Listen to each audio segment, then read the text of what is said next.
Hoovering is a technique that narcissists use to suck you back in. We call it hoovering because of the famous vacuum cleaner. So if you are like a lot of people, you might be wanting to avoid the hoover, to not get sucked back into a toxic relationship. Whether you left because you were discarded, or because you chose to leave, or because you have just been going through the silent treatment for the last month, whatever the reason is, chances are you want to avoid the hoover. Well, in today's video, I'm going to share with you other ways that survivors say they have been sucked back into a relationship that was toxic, or ways they say a narcissist tried to suck them back in. My hope with sharing this information is that you can identify with it and or avoid it in your own future. So that's what we're talking about today at queenbeing.com. What happens when a narcissist hoovers you?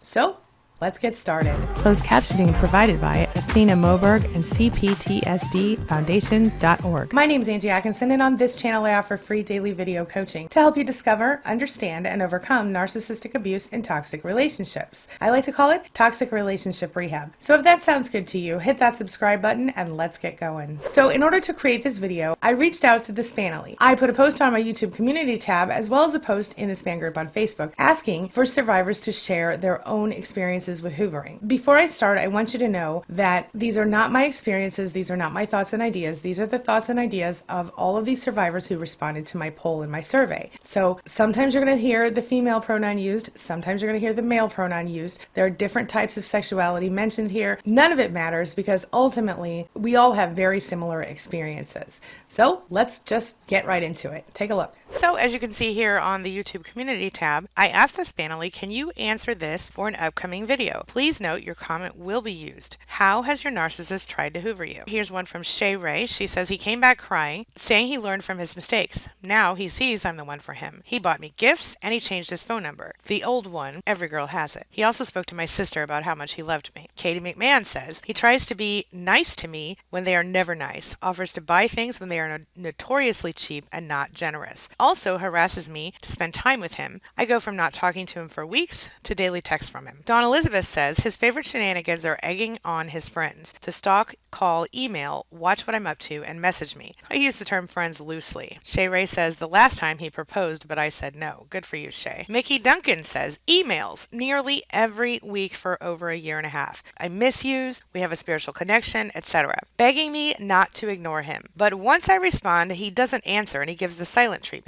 Then it starts all over again. I wish I'd never responded, but I get sucked back in by the love bombing and hope. Then I get destroyed all over again when he doesn't respond. Completely mind-bending. We have Galaxies says he didn't. He got scared that I'll tell everyone and he has to discard me. He tried to contact me later on, but he didn't get an answer. I think he was just making sure that I'll never contact him again until he can walk free of charge. We have Sonia who says the usual. I matched in his heart, he can't erase the memories, and he's trying to work out why he is the way that he is. Then we have Zani. He called just before the holidays, just so he could ruin them. Then we have Dee who says, I went no contact with my sister-in-law, my brother-in-law's wife, on a Tuesday. I was sent a novel of a text message on Thursday saying it was their last and final attempt for us to make amends and peace in the family. I didn't respond. Friday afternoon, I received a picture saying that she, quote-unquote, saw this at a store and wanted to know if I would like it, end quote, for my son. I never answered. MG said he also tried to message me through my friends and get people who thought they were my friends to spy on me or get any information from me on my feelings for him if they were still there, etc. Nicole says they text me out of nowhere saying they are depressed or suicidal. I can't help but reply and they aren't actually depressed. Laura says he acts almost normal suddenly, like he'll be ignoring me for weeks and snapping at me when he does speak to me, and then all of a sudden there's no problem. But there's always an anger bubbling underneath, ready to break through if I make a wrong move. Suddenly he's speaking to me, sort of, and because I've always been so isolated and starved for human contact, I crave the little bit of normalcy that he does show me. He will then usually start getting affectionate, and eventually I would let my guard down, and we would end up having sex. Then, within a day or so, or sometimes even that night, he would be back to the silent treatment. I've learned, though, not to give in to this anymore. I finally stepped outside of the situation and took a good look at it and recognized that normal people do not treat human beings this way. No person in their right mind can expect affection from someone without dealing with the actual issues. So he hoovers by being almost normal for a short period of time. She adds, there's also been times where he's made an apology and promised things would change. It never happened. He only does that when he's really pulling out the big guns, though. It takes a lot for an apology from him, and I've never gotten a sincere one anyway. Edward Berry says, the same Hoover as ever, parental alienation. His narcissist tells him, you can't talk to or see the kids. Oh yeah, when you visit, you can cook, clean, wash dishes, do groceries. His narcissist says, I need a break. And since you're around, let's have sex so I can hold that over your head. Once you realize that I'm using you, well then I'll dismiss you. And then I will say, I'm sorry you feel that way. I do not want to keep you prisoner so you can leave. Edward says, I am 100% responsible for coming back over and over. And he says, trust me, she cannot get any healthy human being to stay. Narcissists are truly transparent to a well-balanced, even keel type of person. They target people they can play their game on. It takes them 3 months to figure you out, or the victim to figure them out. Vicky Horcher says, after 5 years of being divorced, I finally got it together and my career took off. The minute my ex-narcissist husband found out I was doing well financially, he called, wishing me a happy birthday and basically kissing my ass. It was disgusting. All of a sudden, he wanted to spend time with our 21-year-old son. I suspect because he knows I would never send him to his dad's broke without food or gas money, which he promptly borrows from my son. Then he grills my son for information about me. Of course, my son doesn't rat his dad out about the money because he's just so happy to get any attention from his father that is not negative. Robert Fraser says, by being nice and extra complimentary when wanting sexual favors. ARE says, usually just trying to give compliments about how I'm so great at something, or they wish they'd had my ability to do whatever it is they're going to ask me for. It's always when they want something too. It's so transparent, it's laughable. I'm so glad we have block buttons. Karen Stewart says he had a fight with the new supply on his birthday and she stormed out before his birthday dinner could be eaten. How do I know? I was invited over the next night for food that only needed to be reheated. Laura Graham says, yes, but as others have said, they only hoover you when they want something, and my narc husband was no different. It always came with a price. One that I have recently decided not to pay. Rachel Catherine says, they only hoover when they want something. Example. Grandma, I love you. Can you have your husband resurface my driveway? Cousin-in-law, I really like that sweater.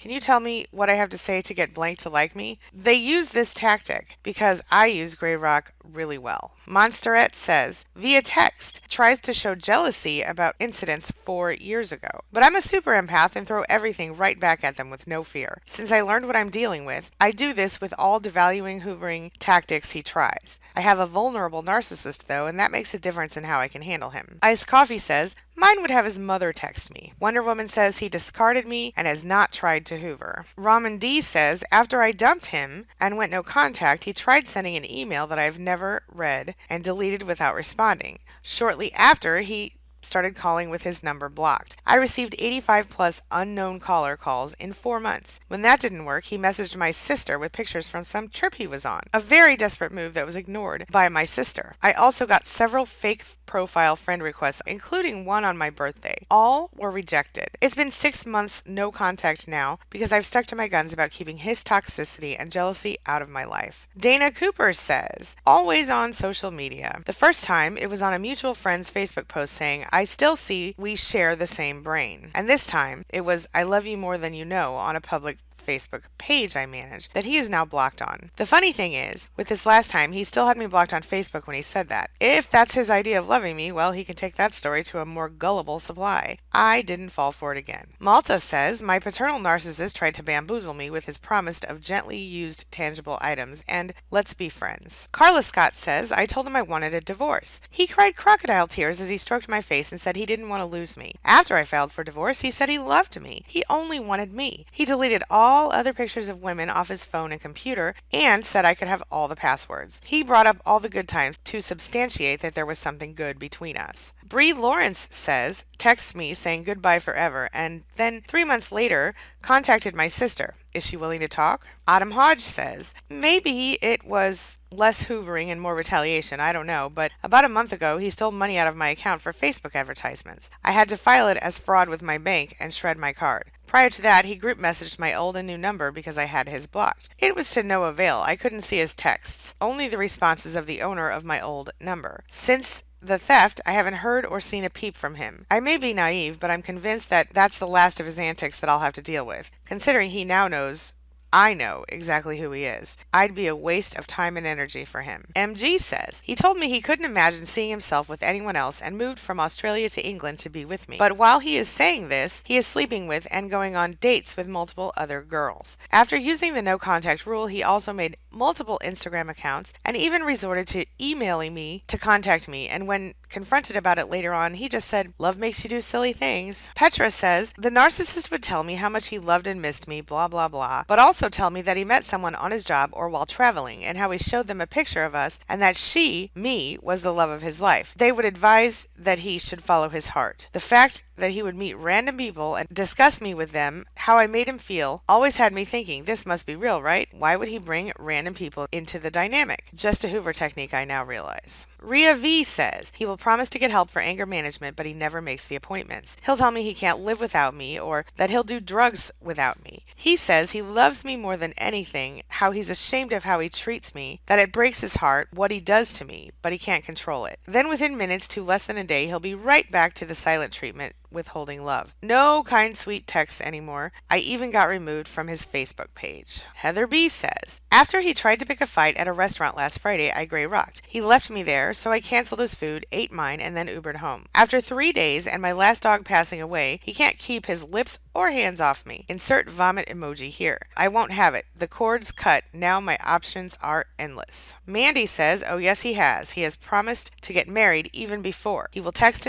and be all nice to my face. He will buy me things. Meanwhile, I know he's still doing things behind my back. Recovery says, the first month, a few texts. Then left one item at my house for 4 months, had to threaten to drop off where he worked. Private and unknown calls for 6 months. Then nothing for 7 months that I know of. Then a text over a phone plan he had. A month later, voicemail from an unknown number. Heard his voice, deleted and didn't listen. And then called my son for the same phone issue. 3rd week in July, he hoovered me through my mutual friend that was my friend first. Hadn't heard from this guy in 4 years. Then, out of the blue, called me to talk about my ex and feeling me out to see how I felt. Talked twice, and then 2 weeks later, got a prank call, and the person made a reference to something I told the ex-friend, then hung up. I tried calling back and went straight to voicemail. Yuck. A. Miller says, oh, he's tried checking in on me, texting to reminisce about our relationship, coming by to see how I was doing. She said I sent him packing. Tried triangulation between me and his new supply, etc., ad nauseum. I ran into him at a local grocery recently, and I looked him square in the eyes, waiting to see if he'd even say hello, but he waited on me to say it first. I smirked my face off at him, shook my head, turned my back, and walked away. And I did not look back. Good riddance, and I hope he enjoys his new supply while it lasts.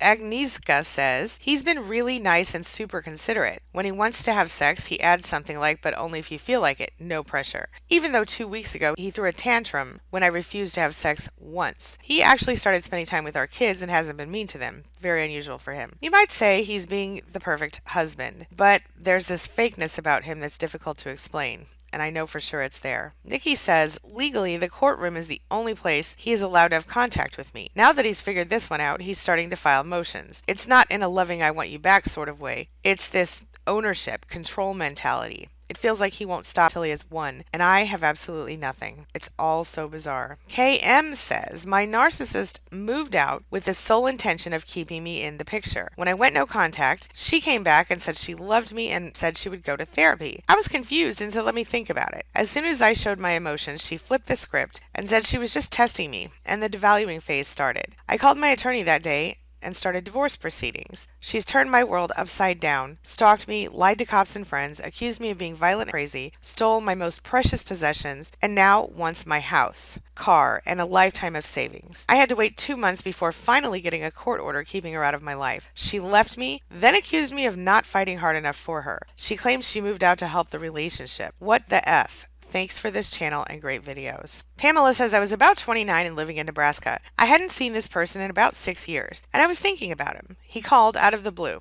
It was very synchronistic. I thought, God is speaking to me. 32 years, a gazillion heartbreaks with this man, and 2 children later, I think to myself, OMG, that was just a Hoover. I fell for it, hook, line, and sinker. Isabel says, I go gray rock. She notices something's up. She offers to apologize for all of her wrongdoings. This is my mother. If I just tell her why I'm upset with her, I say I just need time. I go on vacation for a week, By the end of it, she tells me she tries to leave me alone when I'm away with my boyfriend, but that I need to communicate with her more. By the way, she didn't mention that my brother had gotten a concussion while I was away. I get back and she asks me about how camp was. She could have asked me 3 weeks earlier, right when I got back. Then she asked me to go shopping with her. When I said no, she offers to buy me a book or a coffee or a cookie. And when I still say no, she gets offended and is cold for the rest of the evening. Laura Callan says, he also has played the suicide card on me, and I do not believe he likely struggled with those thoughts, so it's a tough one. He has a brother who committed suicide when he was younger, and that's part of how he got me sucked in anyway, by making me feel sorry for him over that. And I do feel sorry, but at the same time, he makes his decisions, and I can't be responsible for his emotions, and I can't be responsible for his brother's death, who I never met. One of my fears is that my husband will actually make himself so miserable that he commits suicide, and a secondary fear to that is that his family will blame me for it because they blame the wife of the brother who died. Stephanie Collins says texting non-stop. First, it's lovey sweetness forevers. Then it's miss you. Can I see you? Why won't you text me? Who you're with? I guess I'm not important enough. Finally, it's why are you doing this to us? You don't care about us. Our love is one of a kind. Why won't you fight for us? I'm the only one who's working on us. How can you be so heartless? I effing love you.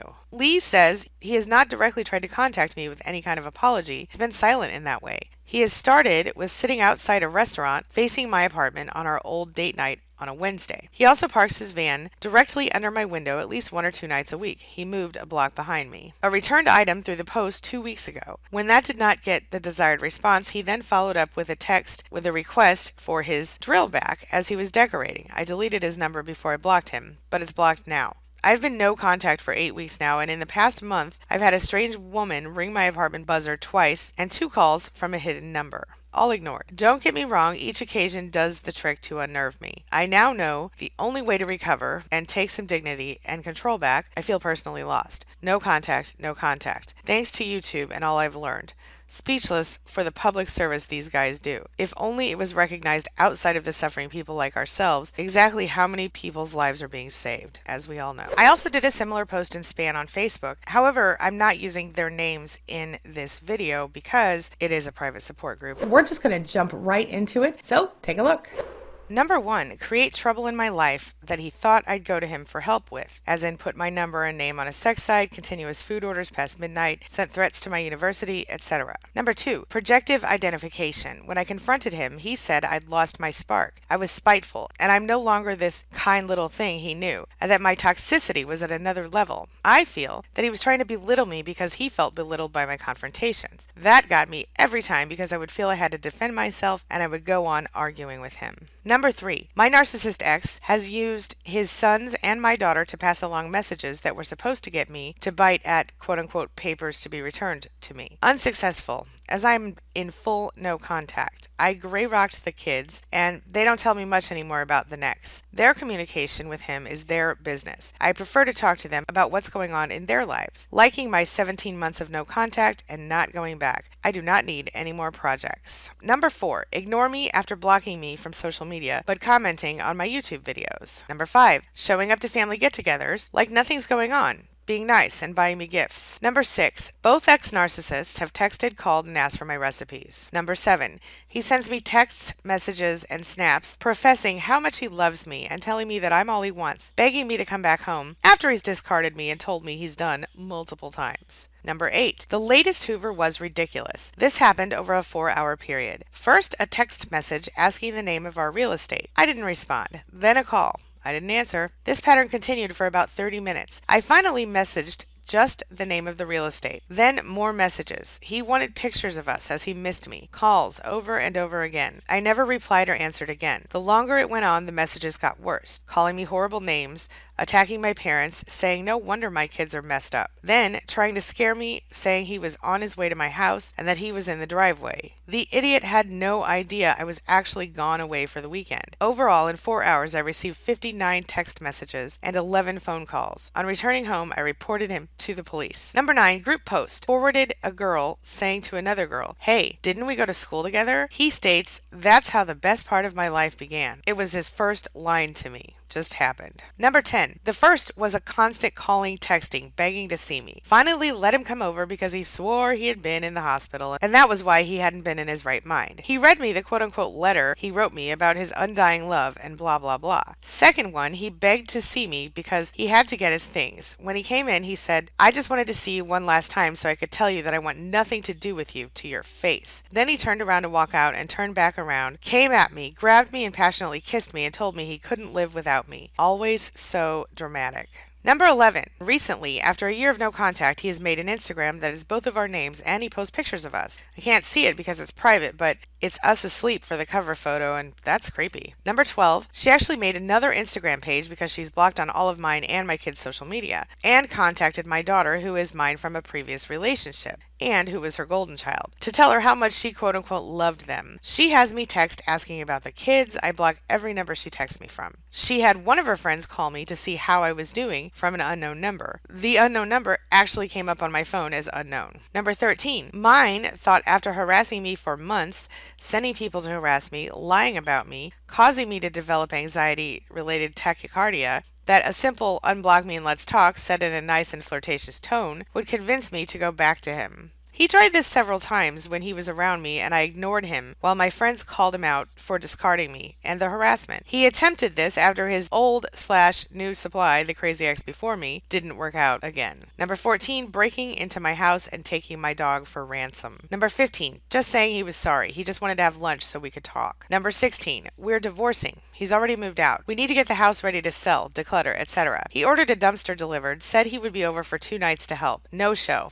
Instead, he took our son to his parents' lake house for the remainder of the week. So I asked him on Saturday when the dumpster is supposed to be picked up. No contact otherwise. He texts back asking me how much money I'll be making this month and that everything should be in the dumpster. I just said it was both of our responsibility, and he started insinuating that the mess, etc., is all my fault. Back to no contact. Whatever, I did my part. Number 17, calling me for the first time since the divorce a year previously to tell me that he's moving out of state. Oh, and by the way, he's also taking our youngest child, who's turned into a flying monkey, with him. And they're leaving in 4 days. We were married for 34 years. He was in such a hurry to get to his girlfriend that he couldn't even be at this child's high school graduation. That girlfriend lasted 7 weeks. He's moved out because of target number 2. That was a doozy. A Hoover, devaluation, and double discard all in one. You don't see that every day. Devaluation because the kids who knew lied to my face about it for weeks, telling me that the youngest was going to be doing one thing when all along this was planned. He convinces 2 of my kids that his news is private and only to be shared at his convenience, with his permission. No matter what I say, they don't get that telling everyone but me isn't keeping the news private. It's keeping secrets in order to manipulate, devalue, and attempt to control me. Number 18. By asking his mother to call and talk to me. She told me I was so good, and it was really nice of me to be her son's friend since he's such a solitary person and stuff. Number 19. In the past, he would call or text about something important. He's not one to ever apologize or fight for me, but he always got sentimental or telling me how much he loved me, but it just didn't work between us. The last Hoover attempt was about my car. It's still in both of our names. He wanted me to sign a paper to switch to me as primary on the loan and tags, which would have ended up costing me double with the tags because I'm planning on refinancing in a month or 2 anyway. He didn't get his way, so he said, as always, your way. My reply was silence. Perfectly executed gray rock. Number 20, coming by unannounced at my office to return 6 plastic chairs I had lent to his office on a national kids holiday. He knew I missed his kids and thought this might reel me back in. Number 21, bang on my front door window after months-long solid no contact regime the day before Christmas, with a Christmas package from his company because you've worked so hard this year.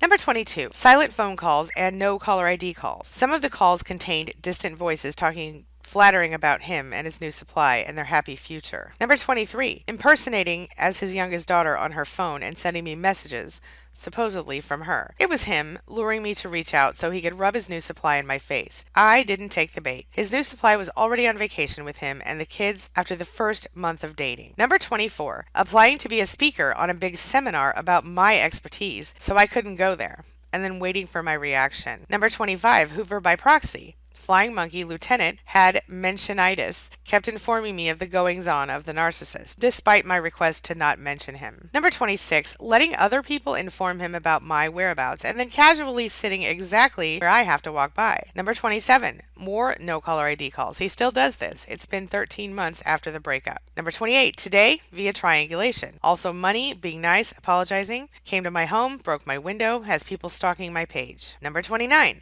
we had been one another's first loves as teenagers. I ended the relationship hating her and never wanting to see her again. I successfully cut her from my life. Fast forward 15 years. She messages me on LinkedIn and we met for a drink. Love bombing was intense. It was hard for me to distinguish because we already had a familiarity. I was at a point a couple of years after my divorce where I was ready to find a partner. Probably the worst time to walk into a narcissist. It was quote unquote meant to be. Masks started falling about 4 months later. Second time, after 2 years of living together, I was done and I moved out with the kids. About 9 months after I left, she had a partying summer with her friends and dated someone else. Then the Hoover started. After she got it out of her system for the time being, she called and texted and asked to meet. I finally gave in. She said all the things to me. She knew what she had lost. She wanted me and the kids back. She started therapy. She acted very remorseful. She cried a lot, apologized for being awful, made promises and commitments. I believed her and went back. Love bombing happened for about a year, and the cycle played out again. Here I am, another 2 years later, regretting going back yet again. Number 30. My ex-husband, after I left him, cut me off from all of our finances, and the most he would do is take me grocery shopping. He basically just tried to get me to come back by making me unable to survive financially. He would call and text incessantly. His text messages would be full of emojis, and he would initiate the contact and answer me back right away. When he wasn't spinning his web, I would be the one to text or call, and he would respond hours later. Number 31.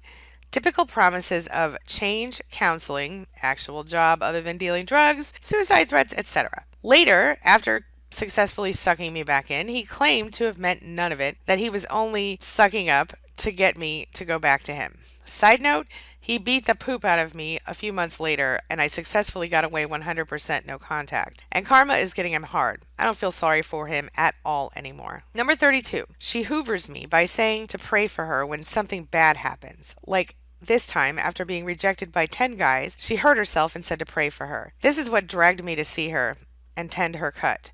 The second time was her sister not getting better from being sick and to pray for her. It's always praying for this girl that got me out of the no contact phase. Number 33.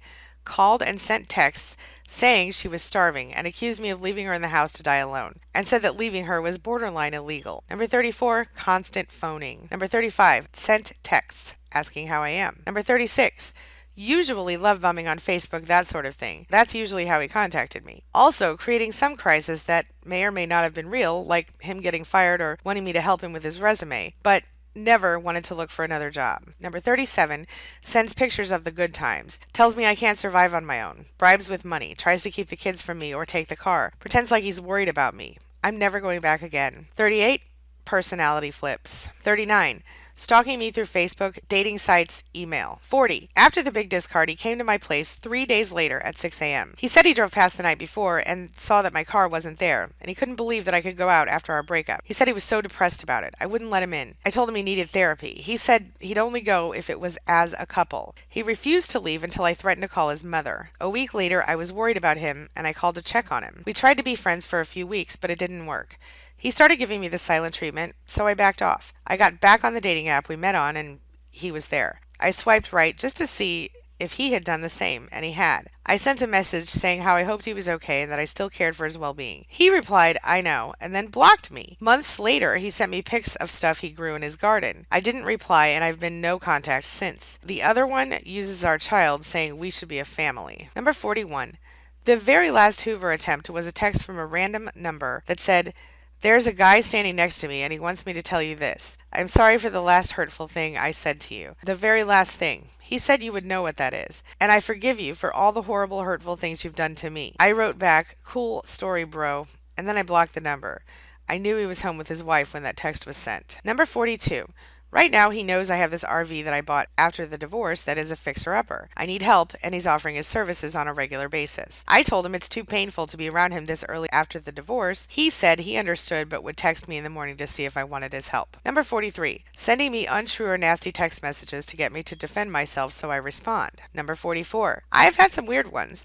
The offer of a trip to Bali with her. Happy birthday wishes that are a few days late. Emails and messages to sort out stuff that doesn't need anything done. The last year or so, it's been joining meetup groups I'm in. Lately, it's been RSVP to meetups I'm attending. No sign of the simplest way, a simple offer to talk. Number 45.